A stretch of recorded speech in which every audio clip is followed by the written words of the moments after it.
People ask, why do we, cheer for the end of the world? Why do we enjoy these kind of things?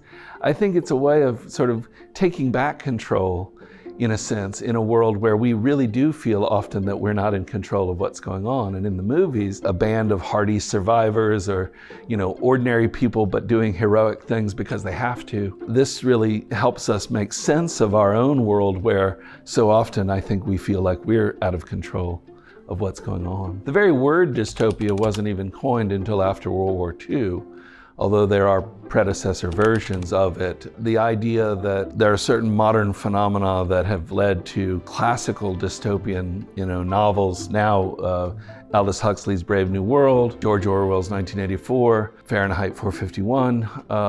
These scenarios of either governments or corporations or other massive modern institutions being part of what makes things dystopian.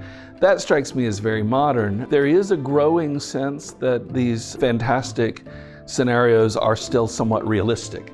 Like we can imagine societies becoming dystopian, and even though it's a kind of fantasy or a kind of science fiction, we can extrapolate from what does exist in our present world and start to see, oh, here's what would happen if corporations got more power over us, like in the Terminator, or if artificial intelligence, robots, things like this became more common, there might be an uprising. The zombie apocalypse, some of those scenarios have involved the notion of nuclear waste on the one hand, or some other form that now allows the dead to rise, or increasingly, what I'm calling zombies aren't really zombies. They're not dead people, they're just infected people, like in the movie 28 Days Later. Obviously, those of us who have now lived through and are still living through the COVID-19 global pandemic know that, an infection seemingly out of nowhere could really transform our lives in meaningful ways. This is one of the reasons why these entertainments are so relevant to us.